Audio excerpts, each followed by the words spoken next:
Election commission, UPSC और CAG को constitutional body क्यों कहते हैं, और दूसरी तरफ नीति आयोग को कॉन्स्टिट्यूशनल बॉडी क्यों नहीं कहा जाता।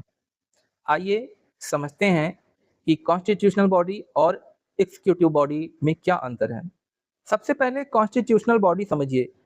जिस संस्था के बारे में भारतीय संविधान में सीधे प्रावधान किया गया हो, उसे कॉन्स्टिट्यूशनल बॉडी कहते हैं। इसे ऐसे याद रखिए, कॉन्स्टिट्यूशन में प्रोविजन मतलब कॉन्स्टिट्यूशनल बॉडी।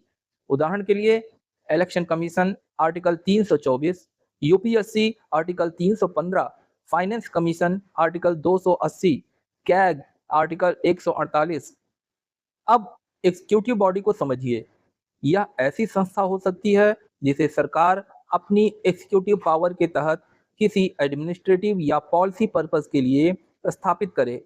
उदाहरण के लिए नीति आयोग, इसे पार्लियामेंट के किसी एक्ट से नहीं बल्कि यूनियन कैबिनेट के रिजोल्यूशन के माध्यम से बनाया गया था।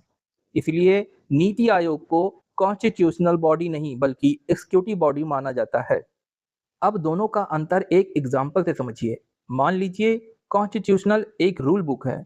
अगर किसी संस्था का प्रोविजन इस रूल बुक में है तो कॉन्स्टिट्यूशनल बॉडी यानी संवैधानिक निकाय होगी, और अगर कोई संस्था सरकार अपने एग्जीक्यूटिव डिसीजन से बनाती है तो एग्जीक्यूटिव बॉडी यानी कार्यकारी निकाय होगी। सबसे पहले पूछिए कि यह संस्था बनी किस आधार पर है। इस आधार पर आप उनके बीच अंतर निकाल सकते हैं। लेकिन यहाँ स्टूडेंट अक्सर एक और मिस्टेक करते हैं। हर सरकारी संस्था कॉन्स्टिट्यूशनल या एग्जीक्यूटिव नहीं होती।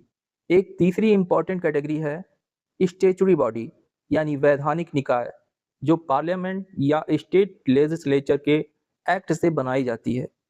तो तीनों को याद रखिए, कॉन्स्टिट्यूशन कॉन्स्टिट्यूशनल, लॉ या एक्ट स्टैट्यूटरी, एग्जीक्यूटिव डिसीजन यानी एग्जीक्यूटिव। अब एक छोटी सी एग्जाम ट्रिक, ईसीआई यानी इलेक्शन कमीशन ऑफ इंडिया पूछा जाए तो constitutional body, UPSC constitutional body, CAG constitutional body, वहीं नीति आयोग एग्जीक्यूटिव बॉडी। और अगर किसी संस्था की स्थापना किसी स्पेसिफिक एक्ट से हुई है तो स्टैट्यूटरी बॉडी। बस यह फॉर्मूला याद रखिए, कॉन्स्टिट्यूशन से कॉन्स्टिट्यूशनल बॉडी, एक्ट से स्टैट्यूटरी बॉडी और एग्जीक्यूटिव डिसीजन से एग्जीक्यूटिव बॉडी। यही है बेसिक डिफरेंस। तो अगली बार किसी गवर्नमेंट बॉडी का नाम सुनते ही सिर्फ उसका काम मत देखिए, यह भी देखिए कि वह बनी किस लीगल बेसिस पर है। यही अप्रोच आपको पॉलिटी के क्वेश्चन में सही आंसर तक पहुंचाएगी।